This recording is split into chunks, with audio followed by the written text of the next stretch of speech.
So we end up in this position. I have my leg locked over. Maybe I don't want to lose the guy. The guy was running, but he starts thinking about coming back to me. So I want to be able to clear this leg. So, not clear, I want to be able to switch to a cross ashigarami if the guy decides to start crushing in. So this cross ashigarami with an outside wrap, it's called 50-50. It's got a lot of strengths to it because cross ashigaramis are hard to crush. You say I go in, I'm not doing 50-50, I just have a cross ashigarami in. Scott comes to crush it. It's very hard to crush this thing. I got a wedge, but right here, Scott would be able to, if he could clear the foot, he could kind of run from me pretty easy, get away from me because I haven't got locked in. 50-50 has got a ton of strength because it's not easy to crush, and you can get this outside wrap to really control the guy's leg. So if they're really trying to run or crush, 50-50 is actually good against both. There's one weakness to 50-50 though, is anytime you're in 50-50, the other guy's also got you in 50-50. So it's got a lot of strengths to it. The biggest weakness to 50-50 is that it's technically a neutral position. If the other guy's trained up in 50-50, sometimes it can be a really hard time to like get them because it's not like saddle or straight ashi with the shin in, where I'm in the lead. It's very obviously me attacking his legs and him kind of like waiting to try to get back in. The guy's good from 50-50. He might be using all your shit against you. But we're gonna talk about it now. So for here, one of the tactics I can use, because right now I feel the guy coming back, I'm very crushable. I'm gonna start to lift my hips. See how my shin's in a hip crease? I'm gonna start to lift my hips and lift my body. It's gonna lighten this foot and make me able to pass it. So I'm gonna see if I can lift. I'm gonna go down with my ankles, lift with my hips, and pull the leg to the side.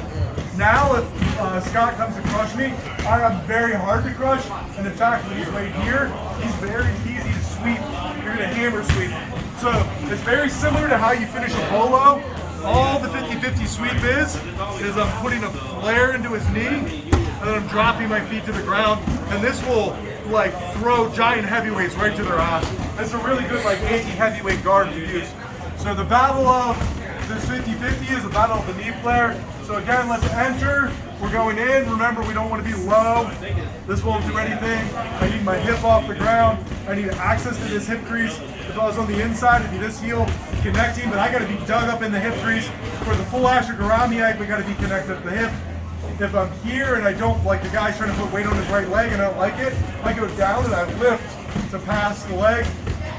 And then we're just gonna feel this out now. If Scott puts his weight on his left knee, puts his left hand down, you can go over your knee, and aims his shin and knee away from me. I try to knock him to his butt, it's gonna be very difficult. But if Scott comes towards me, grabs the back of my head, tries to compress, you're headed this way. You plant your foot, and you can come up. Like we said, it's 50-50, so from here it'd be the same thing. I can practice my little defensive spot from 50-50. Use a tripod, 1, 2, 3 points of contact, foot, knee, hand, knee aimed away. Scott goes to like knock me in my butt very hard. So it's all about the knee flare. If my knee won't flare, I make my knee hard to flare. Scott tries to take me, nothing. But if I let Scott start to flare my knee, he can easily start to get up. He comes up. But remember, he comes up, he's in my 50-50. So that's it. Let's play around with this. Let's do the one where we go straight ashi with the outside wrap. Practice with a strong motion is good to have in your arsenal. The one where it's, I got like a leg over the hip. It's like I'm using my body like a crowbar. I send my hips up, and it just makes the foot really easy to pass. And then feel the sweet spot for the top guy where it's hard to move them. And then feel when they come in, just easy on each other's knees, don't kill each other. But it's a really powerful movement. I immediately plant my foot and I can tag up. And it's a nice slow game too. You can go to 50-50, really slows the fight down. So if you're more like chess matchy kind of guy, less athletic, 50-50 is a great card.